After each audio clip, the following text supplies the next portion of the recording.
So we're doing a weekly call this week, talking about Ironman Chattanooga.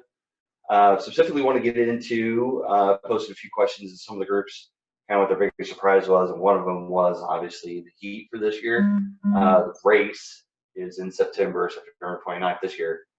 So typically in September, you're starting to get in the fall weather, but you're really not. Especially, I'm from Kansas City and live here, and in September it could still, even in October, it could still get pretty warm. So I just want to get people prepared and thinking about now. The race is next September.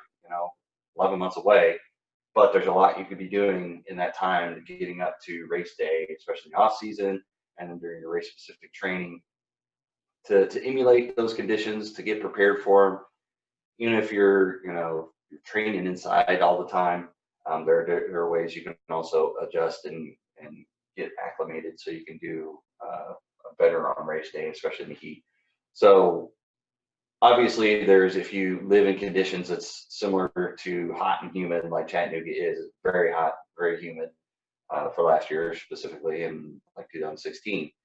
So if you live in places that are further up north and maybe your highs get in the 70s or 80s during summer, it's not very humid, there's still things you could do to season yourself to get ready for that race. So typically, if you look at the historical weather data for Chattanooga, and I've done the race 14, 18, 19.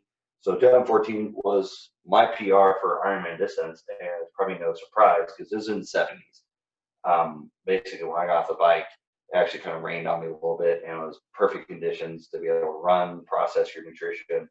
Hydration wasn't as much of an issue. That was perfect conditions. I did not do it in 2016, but I was in the hundreds and people dropping like flies.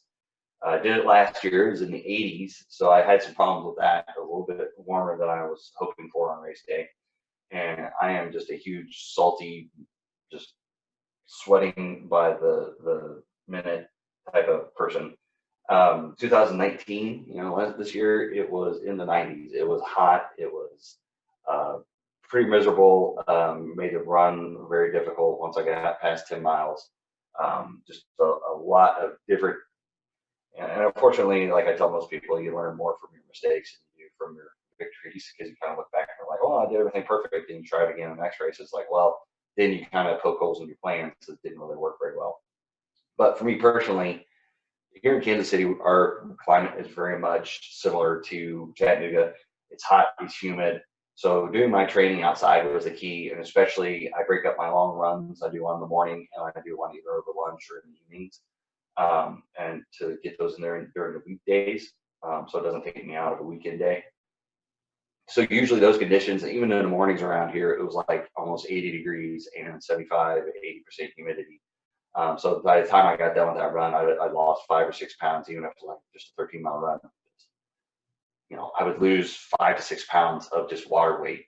And I'd go into it fasted, really not, I'd take a few sips of water before the run.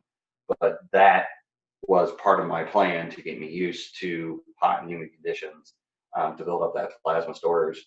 Because, and we'll go over this much later, of what you can do during your training, but coming in and not immediately hydrating and letting your body kind of get used to overcoming and compensating for losing that much body fluids during your workout and stuff. There's things that your body can do naturally to kind of build up your storage so you're ready for that next time. But like I said, typically conditions for Chattanooga in September, it's about 70s. If you look at the historical data, humidity's in the 50s. So in theory, this should be a perfect race. And I think every year, 18 was a little more, but you look at 19 and 2016. So this was first year 2014. So it's been 5 years. So 2 out of those 5 years have been just unseasonably warm, but you're going to get that at that time of year, especially in the South. There's really no counting weather. You get that up north, Minnesota. Sometimes they get up to 80s and 90s, and it's miserable in the summer. It's just, you got to take the good with the bad. There's, the races are outside. There's really nothing you can do about it, and nobody can control Mother Nature. No matter how much Ironman charges for the race, they still don't have enough to control the weather. So maybe they need to up their fees, and they can go and seek the clouds for rain or something like that on the run. But probably not. So, but since Ironman can't control the weather, you can control yourself. You can prepare for the heat. There's things you can do in your training that we'll go over a little bit later as you're doing race specific training later down the road, because you want to make sure that you've done things that you're ready for the heat. Even if you get in the race day, it's in the 70s, that's still going to be beneficial even to your other races, to build up your red blood count and to build up your body's ability to replenish fluids or maintain fluids or be more efficient with the fluids that it has and be able to absorb what you're taking in. There's things you can do to make your body more adapted, more sturdy against heat conditions. But even if you're racing in the 70s, you're going to be that much better because your body is more adapted and getting those cooler temperatures and you're operating even more efficiently. So later on, we'll dig through in specific in these calls what you can do, and I'll probably break it up one or two. There's 3 or 4, 5, 6. I mean, there's several different things you can do for your heat training, but we'll break it up into digestible parts because we have several calls to go between them. So, but you need to have a cooling plan for the race. So the best training in the world probably is not going to get you ready for 100 degrees or even 90 degrees unless you're doing something external, internal during the race to be able to manage that. And personally, this year I had what I thought was a pretty solid plan. You're cooling the exterior, you're cooling the interior, and thank God for the ice sock. That's going to be one thing we're going to go over a little bit more. I never thought about that until I got to the race. Aid station number 1 took tube socks, put ice in it, and then tied it shut. It was perfect. You put in the collar of your tri-suit, and it's melting, keeping your body wet as you're moving along.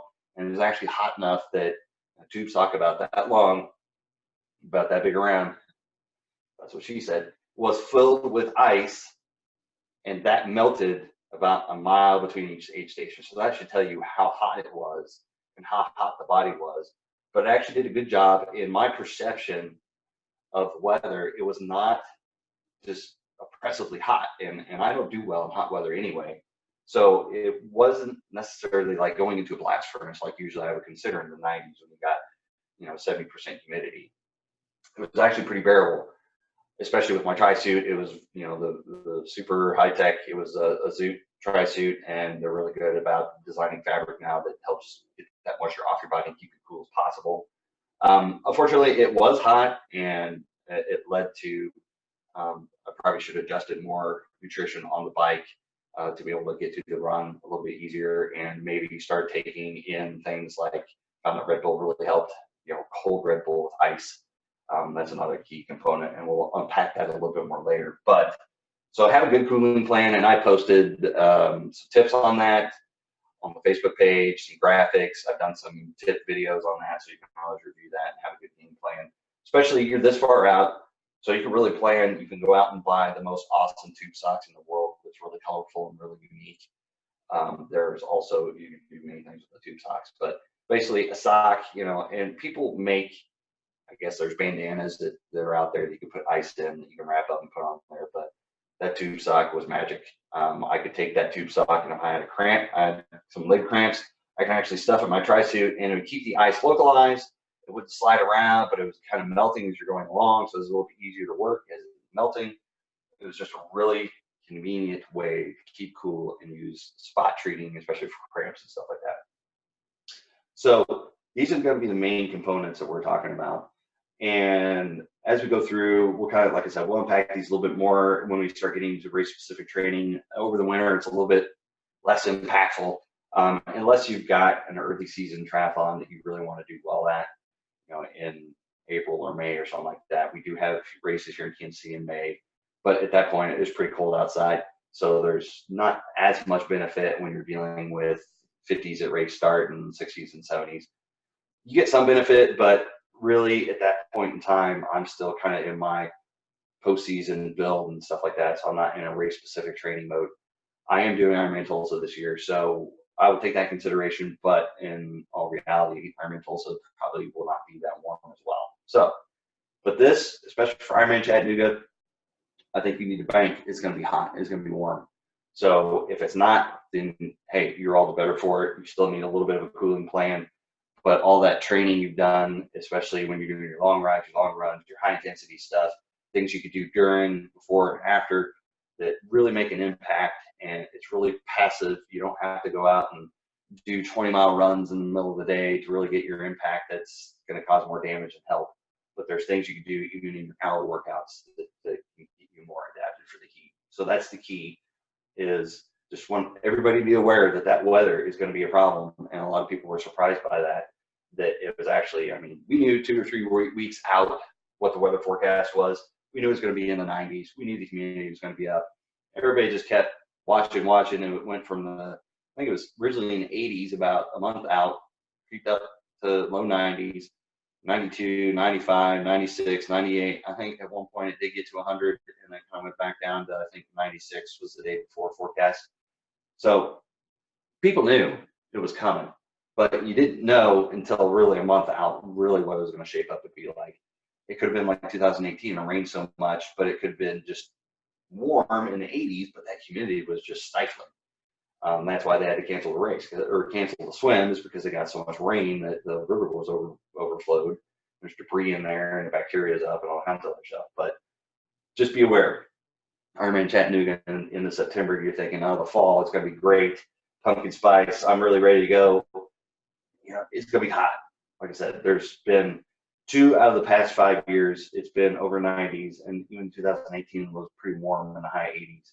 And personally, I have a little bit of issues because, like I said, I have issues with heat. So if you have issues with heat, stay tuned. We're going to go over tips for that and get you ready.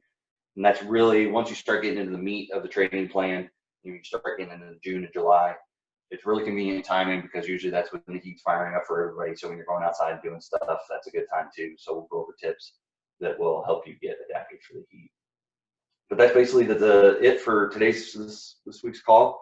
So if you got any questions or anything, always reply back. I'll send out the replay if you missed it live, but get back the email with any questions you have or any other info or tips you want to see. Like I said, I've gotten more information from groups, from my athletes, and other feedback of things that they maybe wish they knew a little bit more of that we'll do in these weekly calls. And if you're my one-on-one athletes, we're always talking about this stuff, and I'm adjusting your plan to be set up for that. And the group members, you'll have a generic training plan, but you can apply the heat training tips to some of those workouts, and I'll go over more specific what workouts probably would be best for that. So stay tuned, ask questions, and we'll talk to you guys later.